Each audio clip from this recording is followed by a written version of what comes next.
All right, now what does it actually look like to create a confidence interval? So we're given a statistical formula from our formula sheet here. So if I go, it'll say statistic, which if we're looking at proportions would be our p hat, plus or minus the critical value times the standard error. So again, we'll use our sample statistic. Here's our standard error. Now the critical value. Thinking back to our days with the normal model, we saw that we could find the probabilities for a negative z-score and a positive z-score. Well, now on the next set of tables, we're going to use this here to determine the critical value of the distribution. So you'll notice here that this is a t-distribution, which we're going to actually get into next unit, not next semester. We'll be done next semester.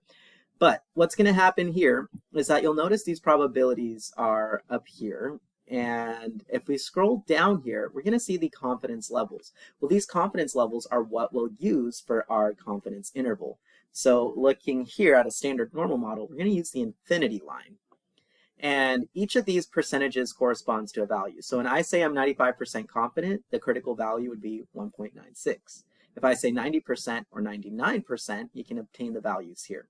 Now, in this course, we're really going to stick to the basic ones that are provided, so 90, 95, 99. You don't have to memorize them because these formula sheets will be with you on the AP exam, but you can use a variety, and there's actually techniques to find critical values for levels that are not on this formula chart, but we'll do that in class. No need to do it now. So let's take a look here at what's going to happen. Well, we're going to use a one sample z interval for a proportion if we want to estimate a parameter about categorical data. For example, the proportion of Texas teenagers who go out on Friday night, or maybe the proportion of adults who identify as Republicans or those who identify as Democrats, etc. So we are going to panic when we make confidence intervals. And so there's going to be a lot of acronyms floating around, so stay with me. But the good news is that these acronyms are the same exact thing every single time. So for the next few weeks, as we go and learn these inference procedures, we're going to follow the exact same structure of our technical writing. So the P stands for the parameter, where P here is the true population proportion of blank. Next up, we have to check our assumptions, and thankfully, they have not changed from sampling distributions. We're still checking the sins, so there has to be some element of randomness, either random samples or random assignment. We have to check independence within the sample by using the 10% condition, so that sampling without replacement is okay. And then we also have to check normal by large counts. Now, we are no longer assuming that we know the population parameter, so the large counts is just going to refer to our success and failures in the sample. So that's going to be p hat instead of p. Again, another distinction.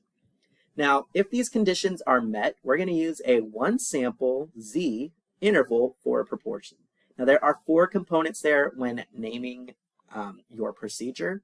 For now, we're going to just focus on the names. And again, in class, we're going to work out the nitty gritty of like how many samples, categorical or quantitative, is it an interval or a test, and then what is it for? So throughout these lesson videos, I'll make sure to stamp those points. Now, the calculation of the confidence interval, in the last lesson, you were just given the endpoints. But this is how we obtain the endpoints. Again, our point estimate, or our sample statistic, plus or minus the critical value, and again, I obtained the critical value from this row here, times the standard error of the statistic, and I will get the standard error of the statistic from this box here. So everything is provided to you on the formula sheet. So have no fear. And once you construct your interval, you will give us a nice little sentence that says, we are C% confident the interval from blank to blank captures the true parameter. Now, that is panic. Those are the 5 elements that you need. When we do our technical writing, we're going to use a state, plan, do, conclude model. And so each of these boxes kind of matches. So the state will go to the parameter, the plan will go to the assumptions and the name, the do will go to the calculations, and the conclude will go to the conclusion. So it's nothing too drastic. We're going to be okay. So some things we need to stamp. The standard deviation of the statistic versus the standard error of the statistic. Again, if you know the true population parameter, that is the standard deviation of the statistic. But if you only know information about the sample, that is the standard error. So that's our first distinction. You either know the parameter or you only know information about your sample. Next up, the critical value versus the margin of error. Well, the critical value, that is based on the confidence level. That's from that row at the bottom of the formula sheet. But the margin of error is the critical value times the standard error. So this is our variation from our sample to our parameter. how close or how much variation do we have between where we think the estimate is and where the truth lies. And then lastly, we kind of touched on this last time, but the confidence interval is when we conduct one sample or one experiment, and the confidence level is the long run process. So in my confidence interval, that's what captured it one time, but the confidence level is the long run process of doing so. So let's take a look at an example here. Let's suppose that prom is normally a big ordeal for students at Fulshire High School, and the senior class officers at Fulshire want to estimate what proportion of the school's senior class plans to attend this year's prom. A random sample of 50 out of the 515 seniors were surveyed, and the officers found that 36 seniors plan to go to prom. So let's construct and interpret a 95% confidence interval for P. So the first thing we want to do is state what we are doing. So you can't see it here, it got cut off, but this box here says state. And we want to state the parameter. So we want to estimate P, which is the true proportion of seniors at Fulshire that would attend prom, and we want to do so with 95% confidence. So I'm letting my reader know I'm going to estimate the true proportion of seniors who are going to go to prom or plan to attend prom, and I'm going to do so with 95% confidence, so giving some insight to what I'm doing. Well, next up, let me tell you my plan. I'm going to plan for the following. Now, if my conditions are met, I have a procedure I can use to estimate. So when I'm planning out, I'm going to just write down some of the key information I was told. For example, N is 50 seniors out of the 515. P hat is my sample statistic, X over N. I had 36 out of 50, which gives me a sample proportion of about 72% that said they plan to attend prom. So now in my plan, I need to address my conditions. So this got cut off, but we've got 1, 2, 3 here. The first condition was that it was stated random, and I was told that I did have a random sample of 50 seniors. Next up, I have to check the 10% condition so that the degree of dependence in the sample is negligible. Well, I look here, and 50 seniors is less than or equal to 10% of all seniors at Fulshire because I was told that I had 515. Well, 50 is less than 10% of 515. And notice you could write a sentence. You could say it is reasonable to assume, or you could write a mathematical expression, but I'm going to show you the different ways you can write out your conditions. And then lastly, we have to check the large count. So I check my sample size times my sample proportion was 36, and that's greater than or equal to 10. And my failures are 14, which are also greater than or equal to 10. So a normal model is appropriate by large counts. So again, I meet this condition so that I can use this normal model for my correct calculations. Now, since conditions are met, there's our since statement, I'm going to use a one sample Z interval for a proportion. How many samples, categorical or quantitative, interval or test, and what is it for? Now, this is only our first one, so this won't mean too much yet, but as we learn more and more procedures, you'll see why it's important to ask those questions. Next up, I'm going to use the do step, and in the do step, I'm actually going to calculate. I'm going to do the math. So based on the formula for my confidence interval, my p hat was 0.72. I'm going to go here to find my critical value, and my critical value is with 95% confidence. I'm going to go to my formula tables here. At 95% confidence, my critical value is 1.96, so I'll sub that in. And then here, p hat 0.72 times 0.28 over 50, and we take the square root of that. Now I just punch a few buttons on my calculator, and I get that the interval is from 0.5955 to 0.8445, which means that if I were to explain this to some random person on the street, I would say that I'm about 95% confident the interval from 59.55% to 84.45% captures the true proportion of Fulshire seniors who plan to attend prom. Now, you can leave it as decimals, that's totally fine. You can convert it to percentages, that's totally fine, but just make sure it's accurate. When in doubt, don't be spicy, just take your answer and substitute it into the interpretation. Because on the AP exam, it's more about the interpretation. The numbers, while they do matter and they're important, we care more that you are able to communicate your understanding of what those numbers mean. So that is the process by which we construct a one sample Z interval for a proportion. We stated what we were doing. We made a plan to do so. We did the plan and then we communicated our results. So state, plan, do, conclude. And we talked about our parameter. We checked our assumptions. We named the test.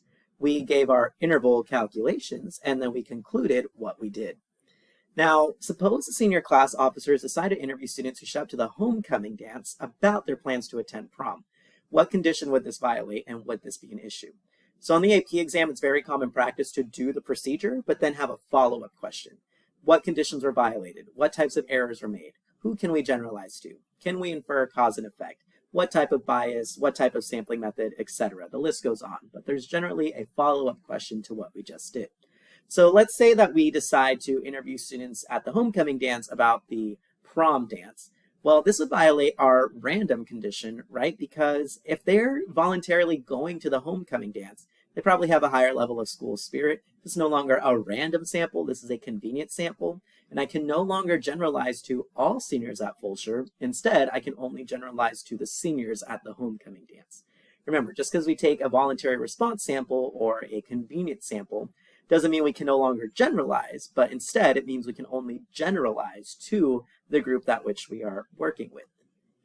Okay, so go ahead now, and here is an example for you to try. So it's going to take about 7 to 15 minutes, if I'm being honest. It's a new thing, but go ahead and pause the video now. Take a look at this example, follow the template, and pause, and then we'll go over this shortly. All right, now I did a little bit of cheating here with typing, but I want to estimate P, the true proportion of Americans that have had a supernatural experience, with 99% confidence. In my plan here, I have a sample size of 4013 and a p-hat of roughly about 0.1799. In general, we'll just go to 4 decimal places. So you'll look up until the 5th decimal to decide your rounding. Well, checking my conditions, we've got those here, and these are my notes for a 1 sample z interval for a proportion. So again, I'm writing it in different ways just so you can see all the different ways you can still obtain credit for checking the same conditions. Again, I'm not putting random check mark, independent check mark. I'm verifying how these conditions are actually met. Next up, I'll go here to my do step to find my interval, push some buttons on my calculator, and then I'll interpret it that we are 99% confident the interval from this percent to this percent captures a true proportion that have experienced a supernatural experience. So that's just the idea there, very straightforward. There should have been a follow-up. Yep, there we go. Now, a local news reporter finds that, they ask, is it plausible that 17% of Americans have seen or been with a ghost? And of course, based on our confidence interval, we're 99% confident the truth is here, 17% definitely falls in that interval. So it is plausible that 17% of American adults have had a supernatural experience, since this percentage falls within that 99% confidence interval. So this is a process doing it by hand. We will get to a point where we will use technology, but for now, I would like for you all to log onto StatsMedic, and here's how you can check your work. So on StatsMedic, you'll go here to the Resources tab, click the applets, and, okay, sorry, technical difficulties. So you'll click the applets, and you're going to go down here to traditional inference, and we set a 1 sample z interval for a proportion. You're just going to call these your successes and your failures. And again, it will do it for you, but remember, the answer is only worth 1 point. Everything else is about the communication in this course. So my successes here in this last example were 722, and the failures were about 3291. Did I put 19? Oh, no, I did. Okay. And from there, I'm going to begin my analysis. And you can see here that it takes a look at my successes and failures, but I'm going to use a segmented bar chart, which is one of the first types of graphs we learned. Here's my failures. Here's my successes. And you can see that they round to 2 decimal points instead. Well, we can see here, I'm going to use a 1 sample z interval, and I'm doing this on the successes, and I want 99% confidence. And when I do so, 16.4 to 19.6, which was right at our interval. But we're going to use 4 decimal places instead. So there's just a way for you to check your work as you're working through these problems, because it can get a little tedious on the calculator. But nonetheless, that's going to conclude our study on a 1 sample z interval for a proportion. So in the next lesson, we're going to talk about some properties of the confidence interval, and then we're going to start talking about significance testing about a population proportion. So stay tuned.